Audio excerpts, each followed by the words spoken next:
Hello বন্ধুরা, good morning, welcome back to my channel. সবাই কেমন আছো? ভালো আছো? আমিও কিন্তু খুব ভালো আছি। দেখো, প্রতিদিনের মতো আজও চলে আসলাম ডেইলি ব্লগ ভিডিও নিয়ে তোমাদের সাথে কিছু গল্প করতে। তো দেখো, আজকে সকালের ওয়েদারটা কিন্তু একটু অন্যরকম আছে, কেননা হালকা হালকা রৌদ্র, মেঘাচ্ছন্ন মেঘাচ্ছন্ন। তো কী আর করা যাবে, সকালে একটু বাগানে আসলাম, আর দেখো কি সুন্দর সুন্দর ফুল ফুটেছে। আর এদিকে আমার মিঠু সোনা ছটপট ছটপট করছে বাইরে বার হওয়ার জন্য। কিন্তু কী আর করা যাবে বলো, মিঠু সোনাকে তো বাইরে বার করা এখন যাবেই না, কারণ নিচে দেখো আমার টুসি বসে আছে, আবার এদিকে লাল্লু আছে। আর সকালে এদেরকে এখন খেতে দিতে হবে, তার জন্য কিন্তু আমি তড়িঘড়ি করে কিছু একটা বানাবো করে ভেবেই নিলাম না চাউমিন বানাই। তো তার জন্য দেখো সকালবেলা উঠে আগে কিন্তু চাউমিন বানানো রেডি করছি। আর চাউমিনটা কিন্তু আমি বানাতে এসেছিলাম, কিন্তু হঠাৎ করে তোমাদের দাদাভাই বলল আমি বানিয়ে দিচ্ছি। আর সত্যি কথা বলতে বড়মশাই কিন্তু ভালোই বানায়, আর যে কোনো জিনিস বড়মশাইরা বানিয়ে দিলে তার একটু অন্য রকমের হয় আর কি। তো যাই হোক, এটা সেই সব মেয়েরাই জানে যাদের বরমশাই এরকম মানে একটু টিফিন বা একটু চা বা একটু কফি এরকম বানিয়ে খেতে দেয়।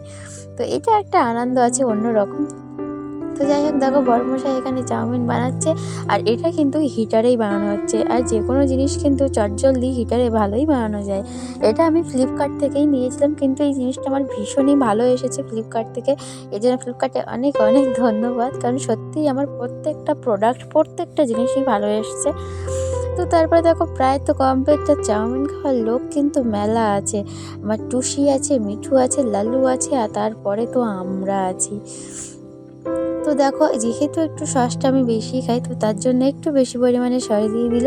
তারপরে প্লেটে নিয়ে পড়লাম, এই যে দেখো পুরো কি সুন্দর কালার। আর তারপরে ওতে দেওয়া হলো শসা কুচি, লঙ্কা কুচি, পেঁয়াজ কুচি, একে একে যা যা দিতে হয়। কী বন্ধুরা, জিভে জল আসছে তো? আরে আসবে আসবে, চাউমিন এমন একটা জিনিস, চাউমিন আর ফুচকা, এটা যেই দেখবে না কেন সেই তারই খাতে ইচ্ছে হবে। ফুচকা তো অন্য কেউ খেলে আমি পাশ দিয়ে হেঁটে গেলেও আমার জিভে জল চলে আসে। তো যাই হোক, এরকম একটা বিষয়, ফুচকাতে এমন কোনো মানুষ নেই যে ফুচকা প্রিয় কেউ নেই। তো আমারও ঠিক সেমনই অবস্থা, ফুচকা চাউমিন এগুলো কিন্তু বেশ খেতে ভালোই লাগে। তো চলো, সব তো রেডি হয়ে গেছে, এবার একটু খাওয়া যাক। আর বন্ধুরা, তোমাদের একটা কথা বলতেই তো ভুলে গেছি, আমার লাইভে যেসব দাদাভাই দিদিভাইরা আসো তোমাদের অনেক অনেক ধন্যবাদ, থ্যাংক ইউ। ভালো ভালো কমেন্ট করে আমাকে আরও উৎসাহিত করার জন্য অনেক অনেক ধন্যবাদ।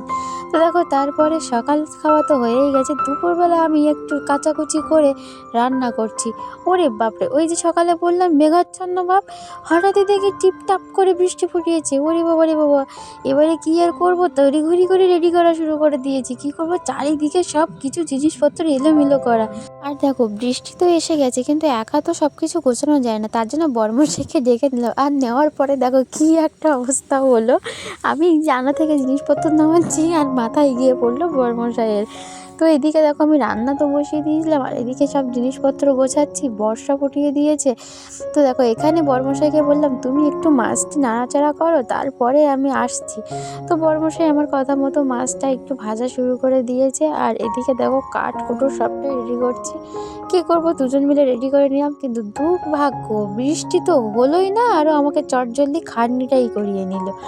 তো কী আর করা যাবে, তারপরে একটু চলে আসলাম কাকিমাদের বাড়িতে, কারণ কাকিমাদের বাড়িতে একটু দরকার ছিল, তার জন্য চলে আসলাম। আর এসে দেখো এখানে দেখছি কি অবস্থা। তো বন্ধুরা, এখানে দেখো একটা ছোট্ট বাচ্চা হাত ছেড়ে দিয়ে সাইকেল চালাচ্ছে, এটা আমার ভীষণই ভালো লেগেছিল। তো বন্ধুরা, আমি আর ভিডিওটি বেশি বড় করছি না, এখানেই শেষ করছি। সবাই তাহলে ভালো থেকো, পরের ভিডিও তোমাদের সাথে আবারও কথা হবে। এই ভিডিওটি যদি তোমাদের ভালো লেগে থাকে তাহলে অবশ্যই লাইক করো, কমেন্ট করো, আর আমার চ্যানেলটি সাবস্ক্রাইব করো। তো টাটা সবাই।